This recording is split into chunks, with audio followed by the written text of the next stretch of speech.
Hello students, class 11th में पढ़ेंगे लेखा शास्त्र। इसका चैप्टर नंबर निकालेंगे 22। उसमें आय व्यय खाता।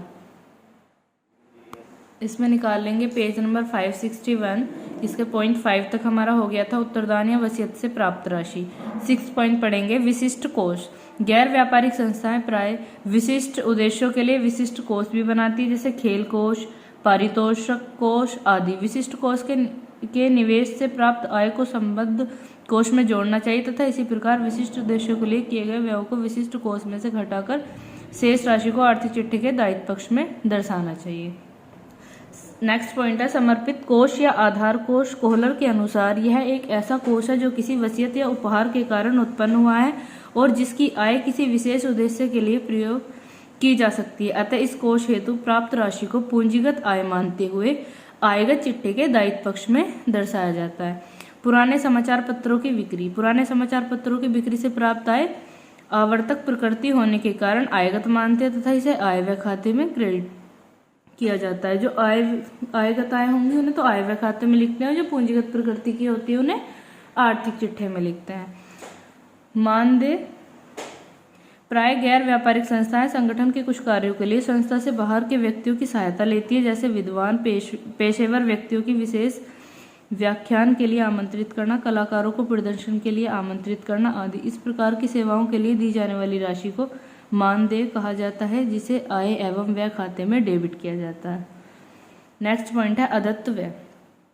चालू वर्ष के अंतर्गत देय किंतु भुगतान न किए गए व्ययों को अदत्त व्यय कहते हैं। आय एवं व्यय खाते के डेबिट पक्ष में चालू वर्ष के अदत्त व्ययों को संबंधित व्यय में जोड़ा जाता है तथा गत वर्ष के अदत्त व्ययों को संबंधित व्यय से घटाया जाता है। जो चालू वर्ष के अदत्त व्यय होंगे उन्हें तो जोड़ा जाएगा और जो गत वर्ष मतलब कि पिछले वर्ष के अदत्त हैं उन्हें घटा दिया जाएगा।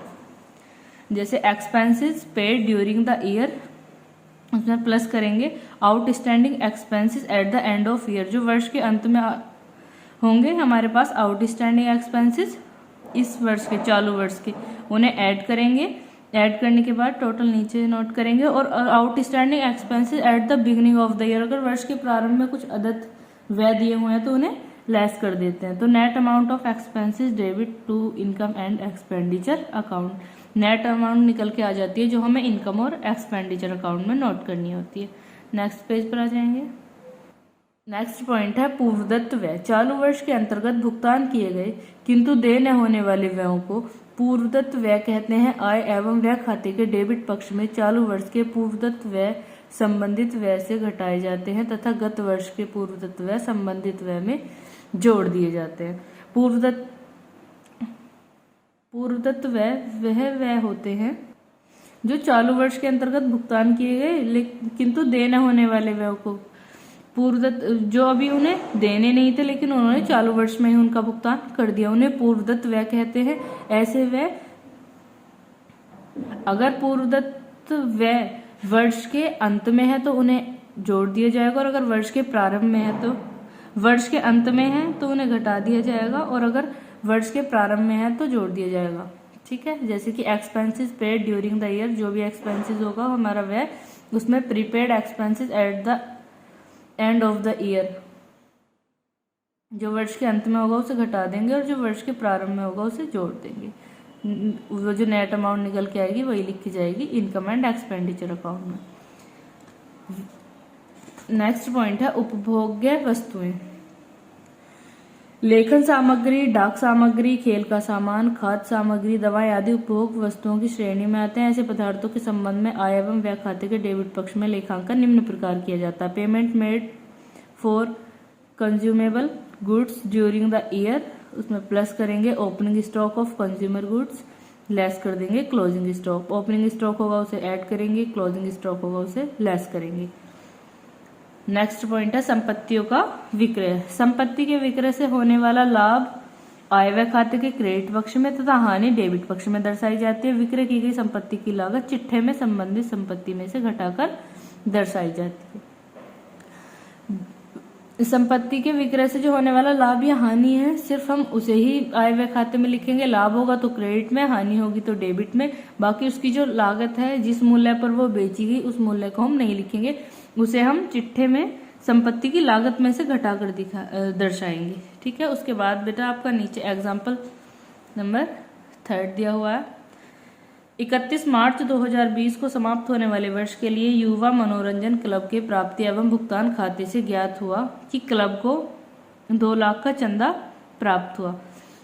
31 मार्च 2020 को युवा मनोरंजन क्लब के प्राप्ति और भुगतान खाते से, जो इनका रिसिप्ट एंड पेमेंट अकाउंट था, उससे हमें ज्ञात हुआ है कि 2 लाख चंदा प्राप्त हुआ है।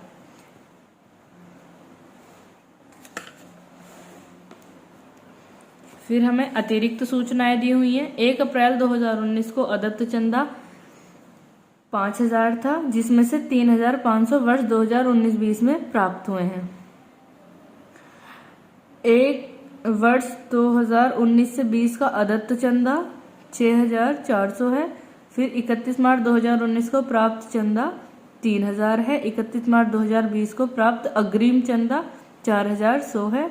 31 मार्च 2020 को समाप्त होने वाले वर्ष के लिए चंदे की कितनी राशि आय व्यय खाते में दर्शाई जाएगी। बस हमें यही बताना है कि जो चंदे की राशि है वो आय व्यय खाते में कितनी दर्शाई जाएगी। और जो हम खाते हैं वो कब बना रहे हैं, 31 मार्च 2020 को, तो वर्ष शुरू हुआ होगा 1 अप्रैल 2019 से लेकर वर्ष कब खत्म हुआ, 31 मार्च 2020 से।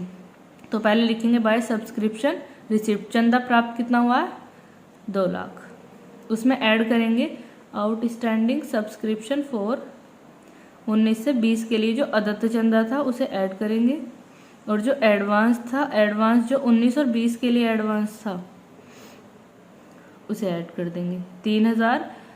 ऊपर आपको बताया हुआ 31 मार्च 2019 को वह हमारा साल जो प्रारंभ हुआ है वो हुआ 1 अप्रैल 2019। जब 31 मार्च 2019 को जो वर्ष समाप्त हुआ था उसमें प्राप्त हुआ अग्रिम, तो ये इसी वर्ष का तो हुआ जो 1 अप्रैल 2019 से 2020 के लिए था, तो उसे ऐड कर देंगे 3000। और जो अदत्त चंदा है 19-20 का जो अदत्त है जो हमें मिलना बाकी है, ये भी चालू वर्ष से संबंधित है, तो चालू वर्ष से संबंधित है, इसे ऐड कर देंगे। ऐड करने के बाद नीचे नोट करेंगे 2,09,400। इसमें से लेस कर देते हैं आउटस्टैंडिंग सब्सक्रिप्शन फॉर 18 से 19, जो वर्ष 18 से 19 के लिए आउटस्टैंडिंग है। 1 अप्रैल 2019 को अदत्त चंदा था 5000 जब हमारा वर्ष प्रारंभ हुआ, जिसमें से 3500 वर्ष 2019 से 20 में प्राप्त हो गए। ये तो 3500 19 से 20 में प्राप्त हुए हैं, लेकिन वर्ष के कौन से के थे, पिछले वर्ष के थे, तो इसे इसलिए लेस करेंगे। एडवांस सब्सक्रिप्शन फॉर 20 से 21 के लिए जो हमें 31 मार्च 2020 जब हमारा वर्ष समाप्त हो रहा था उसे हमें जो प्राप्त हुआ है 4100, वो अगले वर्ष के लिए है, तो ये भी चालू वर्ष से संबंधित नहीं है, लेस कर देंगे। उसके बाद जो अमाउंट निकल के आएगी इसी को हम इनकम एंड एक्सपेंडिचर अकाउंट में दिखाएंगे 2,01,800। यही हमारा आंसर है। सभी बच्चे इसको अपनी नोटबुक में नोट कर लेंगे बेटा, बाकी नेक्स्ट हम कल करेंगे। ठीक है, थैंक यू।